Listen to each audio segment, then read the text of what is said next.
I'm Erica Hollingsworth, and you're listening to the F1 Podcast.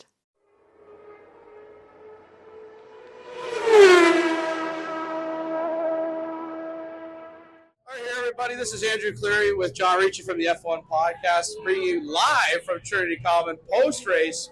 We just watched the Bahrain Grand Prix with our illustrious fans, and I want to say there's about 80 people in the bar here, Ricci. It was a lot of fun. Not much has changed after this race, has it? Max kind of left off where he finished off from last season, finishing 22 seconds ahead of his teammate Sergio Perez in P1, and then also 25 seconds ahead of Ferrari because we had Sainz finishing P3. But today we had Max Verstappen pole, led every lap, finished with 25 points as the race winner, and got the fastest lap. So he maxed out the points today. Oh, I like what you did there. A little bit of maxed out. I think it was also interesting. Ferrari ended up on the podium. We had Carlos Sainz come P3. Leclerc went P4. George Russell P5. Lando Norris P6. Lewis Hamilton P7. Oscar Piastri P8. Fernando Alonso P9. And Lance Stroll P10. So back-to-back. Nothing's really changed in the sense, but, I mean, what really stood out for you today? What stood out for me was that Max's hardest job today was to pass the back markers. He just he demolished the race again. This guy cannot be stopped. He is on the quest for perfection. He started off today with a dominant performance in Bahrain, and he just really showed that to everybody that they have no chance of winning a race this season at all. I think what also looked really impressive today is you did have all four teams kind of battle in the top 10. You had Ferrari, you had McLaren. Obviously, you couldn't keep up with Red Bulls, but I think overall it'll be interesting to kind of see how, especially go to Jeddah, how fast the track that is. We saw improvements in the Ferrari car going into Bahrain this weekend. Let's see if it can actually hold on probably one of the fastest tracks on the grid. What I think, though, that just surprised me was that, in the opening lap, Lance Stroll got hit from behind by Nico Hülkenberg, kind of dropped all the way down to P18. He was able to fight his way into the points, securing P10 and a double points finish for Aston Martin. That's kind of where I expected Aston to be this season, but really, very kudos to Lance for just, being able to fight back through the field to get to that P10. It was great to see. Huge performance today by your boy, Carlos Sainz. Yeah, and I think, honestly, the only way I think it would have helped, they had a chance to win this race if a safety car would have come out. But, I mean, he had a pretty dominant race. He was the driver of the day, so you can't really go wrong with that. I think he needs this, especially with how it has been his last season at Ferrari. What is the best you're going to go? And he finished 13 seconds ahead of Leclerc, who needed to be the guy who wants to showcase himself being the number one driver of Ferrari. Sainz obliterated him in the same same car. But Charles did have some issues early on. He was locking the fronts up regularly, and he was tentative on his drive to start today. All right, so we're going to take a quick break. We're going to go around and see if we can get some other people's opinions. But hey, this is the first race at Bahrain Grand Prix here live at Trinity Common in Kensington Market. And let's go talk to some people. And that was our first reactions live from Trinity Common. I'm here with Andrew Cleary. Today is March 5th, 2024, a couple of days after the first race of the season. And we got a lot to talk about today. Andrew, how you doing, my man? I am doing well. Yes. What an eventful time that we had at Trinity Common. I just would like to say thank you so much to Mike Shepard and his team there at Trinity Common for hosting us, and to all the fans that came out and supported their teams while watching it with us. It was really fun to watch. As you can tell, it was really fun just to have everybody there to watch the season opener, where nothing much really changed, but nevertheless, it was still awesome to have everybody there. Also, we're going to be there. I'm going to be there this Saturday for the Saudi Arabian Grand Prix. So I think I already have about 5 people that have confirmed that want to sit at our table. So please shoot us a note on Instagram if you would like to sit with us during that race. I think the race is at 12 p.m. Eastern time. So I should be on site around 11-ish. Nothing has changed. Do a barrel roll. Max Verstappen has won. Red Bull actually went 1 and 2 this time. Ferrari was on the podium, but the reigning world champion made a strong start from pole, having held off potential challenge from Leclerc into turn 1 before going on to stretch an early lead. From there, Verstappen had mostly an untroubled evening en route. I wonder if he just got like tired and bored the whole point. But while his teammate made like Sergio Perez made like a Red Bull 1-2 result and Carlos Sainz clinched the final podium. Yeah, I honestly, I think what really stood out for me was, well, two things. One, how fast Max is in that car. I think he was averaging like 0.5 to 0.8 seconds a lapse, like faster than I think Checo and the surrounding competition. And at that point, he was able to create effectively two free pit stops during the race for himself. So he's pretty much got the AI turned to about 5, maybe 10, in terms of the level right now. But Max is just really dominating in that car. But I think also what we really should focus on is the improvement that Ferrari have made over the winter break. Because after qualifying second, Leclerc, they made a step forward compared to kind of what was a down year in 2023. And Sainz on race day looked incredibly fast. Yeah, and I think overall we can be happy with them being on the podium and going 3-4 because I think was their goal, is to ideally try to be back to B2 in the constructors and at least P2 in the drivers' championship. I mean, like they were able to accomplish something this weekend, and we definitely did see an improvement in the car. However, something was wrong with Leclerc's car. He kept his front brakes were like not working at all, and we saw him lock up numerous times. And just the kind of because of those lockups, Carlos Sainz was getting mad on the radio. It's like, let me go forward, because clearly, like he ultimately was the better driver of the day out of the two, and he probably had that extra fire knowing that this is his final season. So we were able to see a little bit of that, and it was just hilarious. But but also some scary moments. I thought they were going to collide. Let's be real.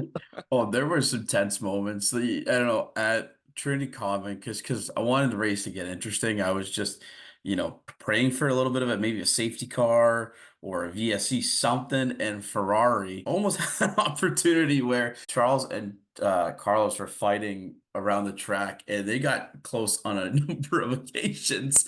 With Sainz finally passing Leclerc, honestly, at the end of the day, dominating his teammate, beating him by a pure 14 seconds, and really just kind of making a statement for himself, saying, "Hey, I'm still here. A top team should be, signing me up for 2025 onward." And I don't know, John, do you feel like Ferrari have made the right decision to stick with Charles Leclerc over Carlos Sainz for next season's contract? I mean, the statistics might argue that of recent that like Carlos has proven even since the summer break of the 2023 season, he proved to be a little bit more towards a better. He was a better driver compared to Charles. Like we saw him, he had a race win in Singapore, and then he had a race win in Silverstone, not 2023. I think it was 2022. So like Leclerc has not won a race since 2022, and just statistically, like yeah, we kind of can see that. It's still too early. Hmm. I listen, Maranello would run me out of the park if I say that right now. I can only imagine Italy going crazy if I would suggest that. But I think we're gonna see a competitive battle between those two. But I also think Fred Vasseur is just gonna we have a job to do, and I think that's what they tried to quote unquote show in the Drive to Survive episode of this year is just like let's focus on who our real enemies are, not us two. And Fred has recently come out saying that he anticipated that Sainz was going to react this way, kind of lighting a fire underneath him to showcase why why he is an incredible driver. Not still, why he is an incredible driver in Formula One. And yeah, only time will tell, because I do say that I know Mercedes are looking at Kimi Antonelli as kind of the number 2 driver for next season. But if Carlos continues the way that he does at Ferrari and continues to just, attack and attack and attack, get podiums for the team, that might make Toto reconsider. But then there's other rumors that have been speculated this week about a certain Red Bull driver coming to Mercedes. I don't know. It's all up in the air. We'll talk about that one later. To quote Erica Hollingsworth, silly season is upon us, and we're only one race in. Mind you, Andrew, like, yes, there's a lot of things that we can talk about, like all these rumors about, I'll just be honest, people thinking that Verstappen would go to Mercedes. Newsflash, good luck. Let's see what that clause would say. May I make a comment here? Go right ahead, Andrew. I honestly think it's purely asinine that people should consider that Max goes to a clearly inferior car at the moment in Mercedes. One being that they are not on the level of performance of Red Bull over the next 2 seasons, which would then allow Max to kind of win 5 championships in a row at that point. I think Max is in a position that he could win 5 championships in a row at Red Bull. And for purpose's sake, why would I want to leave? I wouldn't want to leave that case if that was the case scenario. And then B, Red Bull and Mercedes. I don't know if you remember the 2021 season all, but how one of the biggest rivalries in the F1 sport. This would be like if David Ortiz decided to sign a long-term deal with the New York Yankees. It's just it doesn't make sense. And I'm just gonna, I put it out there. It is asinine to believe that these rumors are out there. I'm thinking of like a George Costanza moment with the New York Yankees at this point. Like, just like, how did he end up there? But let's talk about like Mercedes that weekend, because George, he started P3 and then he ended up P5, and it looked like Lewis Hamilton was struggling all day with his car.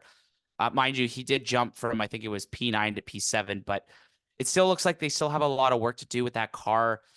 They thought they would be closer, but I think they still got some work ahead of them. Yeah, definitely thought they'd be closer. I know that all day they were dealing with overheating in the engine, so that's had an effect on their performance. But George ultimately was 46 seconds behind Max by the end of the day. And overheating or not, that's a massive gap to make up in terms of performance. Might be that they are still learning the car, kind of going with the new side pod concept again, but only time will tell if they can then overcome that. But it was not a good start for Mercedes this weekend.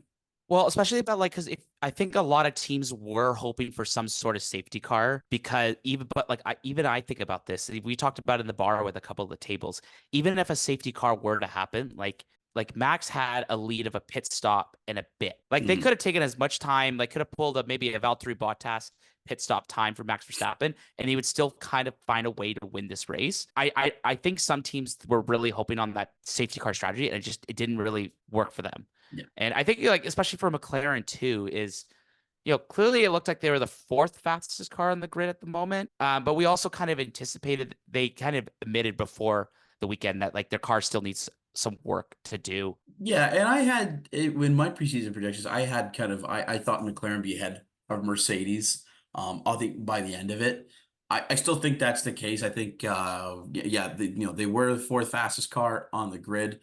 However, I do say though that Lando and Oscar they drove a solid race, right, for P6 and P8. Nothing bad happened, no events. They were steady on their lap times, and they kind of understand where they are at the moment in terms of car performance. But again, I think this year is going to be massive in terms of the development race, and seeing how cars develop in a quick amount of time, I think will be the game breaker for these teams, because we're so tight in the 2 through 4, 2 through 5 spot, and even the midfield, that development changes are going to have a massive effect on how the car will perform, and can even take like some significant points, because when you're that close, every point really matters. So talking about the points, I think it's very clear. Like, I think a lot of McLaren fans might have had a bad weekend, but in the 2022 first round opener, they had 0 points. In the 2023 first round opener, 0 points. They got 12 this week, so that's like an improvement in itself. I know it's not like the 25 or a race win or a podium, but like, come on, Papaya, just take a W right now. Yeah, kind of on contrast, like considering last year, my team, Aston Martin, right, when we were sitting at Trinity Common, I was so thrilled to see a Fernando Alonso podium, right? But, kind of that 2 step forward, 1 step back, where we're going now. as mentioned earlier, is that Aston didn't look all that fast in the race this weekend. Kind of like the fifth fastest car in the grid sort of idea. I think Fernando put it in P6 just based on a really solid qualifying lap, and it was clear that he didn't have the race pace to beat the McLarens, the Mercedes, the Ferraris. But I do say that that car does have some pace against the other midfield teams, because Lance Stroll, my goodness, I know he started P12, got hit by Nico Hulkenberg at the beginning there in turn one, got spun around, ended up being dropped down to P20 at one point during the race. But man, he fought through that midfield really well and was able to secure kind of like it's a significant point in my opinion, because it goes to show that Lance has that ability to come back within a race. He didn't just, sometimes you can just stay at the back, just kind of be a back marker, let that ruin your race. But no, he didn't. The team built a good strategy around that with the pit stops, and then his driving was able to maneuver through the field to get that P10 finish. So that was great to see for my end. So before we go into the next kind of segment about some other drivers, we do have some fan reaction. So we want to share a little bit of that below. So enjoy the next 2 minutes of what our fans thought of the race. All right, we are here with John, good fan of the show. John, are you tired of watching Max win every race? Or are you enjoying kind of the overall midfield battles that are within the F1 experience right now? Yes and yes. Right? I think they should adopt a role, have Max start in the 20th spot, and see if he can make his way to first. I think the parking lot's probably a better spot for Max to finish. Idea. He's just way ahead of everybody. Adrian New's done an incredible job with the car, but the thing how deflating do you think it is that Ferrari are 25 seconds behind the lead? Well, I guess it's got to be a little deflating, but hopefully, it's early in the season, right? It's only race one, so they've got lots of time, hopefully, to correct a few things. But it's a good start for them. No, for sure. Overall, great experience today at Trinity Common. What was your favorite part about the watch party today? Well, I'm just impressed that all your followers that came to the Trinity Common today. This place was packed for F1, which is awesome. All right, Andrew, back with the F1 podcast here with our friend Adam. Adam, how did you enjoy the race today? What were your overall thoughts? I loved it. I'm a Max Verstappen fan, so of course he did what I needed him to do. I thought it was good to get back into racing and back into the season. Do you think he ever gets bored on the racetrack at all by just being this dominant? I think he's focused in. He's concentrated. He's ready to race, and I think he's ready to win, and he's locked in. On the quest of perfection for Max, that's his eighth win in a row, counting back to last year. So he needs 3 more to break his title. But Adam, what were your overall thoughts watching today at Trinity Common? We've had a few of our watch parties here. It's always a great atmosphere. What were your thoughts today on the atmosphere here? Yeah, I had an absolute blast. It's such a fun time. No problem. And it was so lively and energetic, and it was a great time. Awesome. Well, thank you so much. I really appreciate it. Of course. Thank you. Andrew, very good bringing these mics to Trinity Common. Maybe we should do that every single time. Oh, just a fantastic investment. It was fun, provide or to give the opportunity to fans to provide their overall commentaries, because that's what we, as fans of the sport, that's, who we are, and that's who we connect with the most, right? And it was just a great opportunity to be able to get other fans' thoughts on what they thought happened during the race and kind of their overall experience at Trinity Common this past weekend. Having 80 plus people in a bar at 10 a.m. on a Saturday is uncommon, but for something that you love and appreciate, and you have great staff serving you. Shout out to the staff at Trinity Common, because I know sometimes things can get busy or just not anticipating such a rush, but you have a consistent, loyal fan base, and I hope that goes out for the rest of the year. Other notable drives, actually, you know what really kind of surprised me? We don't think a lot of people will get this appreciation, and I might be shooting myself in the feet because we probably put these guys as P19, P20, the worst of the worst. Like Haas, Hulkenberg got his car up into Q3. K-Mag, other than some stuff, I guess having the most laps at practice, at preseason testing, looked okay, I guess. I was dumping on them. I really hope this is what, maybe we're just jumping the gun right now, but can you imagine? The test seemed to have worked, Ricci. They were able to find Because what dogged them last year was that they had a car that would just rip into the tires, at the beginning of the stint, and they just it had no life to compete, in the later laps. They have now made a car that is much better with tire degradation, and so for Ricci, I'm not joking, they gained 3 seconds in race pace compared to last year's Bahrain Grand Prix. Three. 3 full seconds. And that's allowing them to actually race with the midfield competition. And when you have experienced drivers like Kevin Magnussen and Nico Hulkenberg who know how to fight their way through the midfield, Haas might score some points this season and really just kill my predictions overall. Can we talk about drama real quick? I mean, there has been a lot off track, but finally there was some juicy on track drama this weekend that we have to look. One. I know it's race and one. Already the V-car drivers are fighting over each other. But it's funny you say that because it's actually such a big year for both of them. Yeah. All things considered, from like the sounds of maybe not one but two seats being open at Red Bull for next season. There was a lot of fires between Yuki and Danny Ricciardo this weekend, with Yuki being ahead of Danny Rick, and towards the end of the race, Danny Rick claimed that he had more pace in the car to overtake Kevin Magnussen. But the problem, Ricci, I have is that it was for P12. Like, we're not even talking a point situation here. We're talking like overtaking for P12. So, and Yuki, guy who already got kind of semi-screwed on the pit stop strategy, is basically then told by his engineers to let Danny through. And I agree with Yuki with kind of a question as to why. It made no sense at the time because you're not really battling for another position. And then when they did let Danny Rick past, he couldn't even get past Magnussen, Daniel Ricciardo. So it really was just a bunch of drama made up for nothing.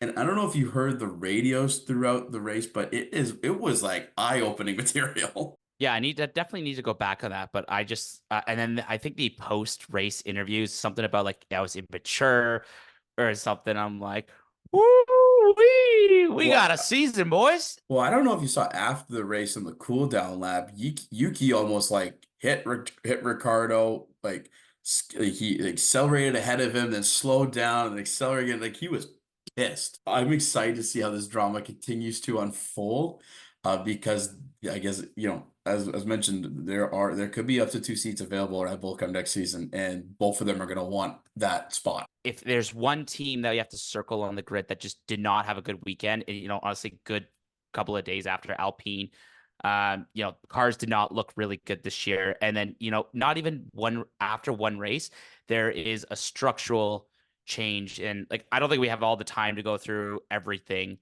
because there's just a lot of changes with the team, but wild to see all this happening after one race. Like, can you imagine all those investors that invested at the start of the season? Last year. Yeah, all those celebrity investors must be thinking, what the absolute hell did I decide to get myself into? Because Alpine's A524 is the slowest car on the grid. It's just such an inefficient car.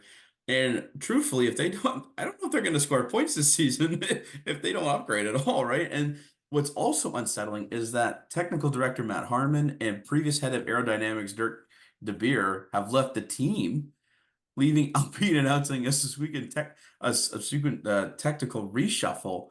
If people keep leaving the team at Alpine, we might have Gasly and Ocon having to jump out of their own car during the race to change tires on the pit stop, because just dropping like flies over at Alpine from Otmar last year.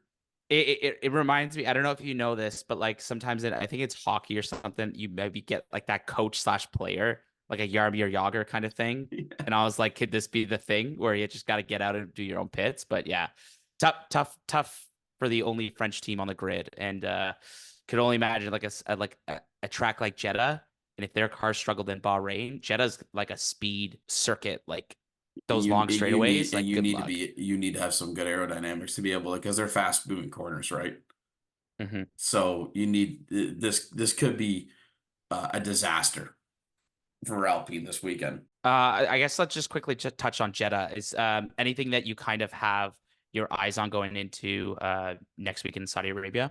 Well, one is, can Williams also overcome their overheating issues? I don't know if you saw it on their new steering wheel, Ricci. They have a new steering wheel. They got rid of the butterfly concept. So the actual screen is on the steering wheel now. But during the race, they panned to Albon's kind of helmet cam, or yeah, I think it was Albon's or Sergeant helmet cam, and literally a red warning came across it. It said car too hot. So hopefully they can fix their reliability issues for Jeddah.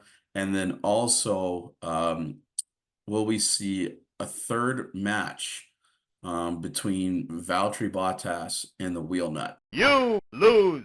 Because Bottas had a 52-second pit stop this weekend when he had another wheel nut issue on the front left tire. I'm like, this guy can't get away from those. But I think Jeddah overall, it's a very fast circuit. It bodes well with teams for like Red Bull, Ferrari. I think those are going to be the obvious top two teams this weekend. But it's tough to tell right now.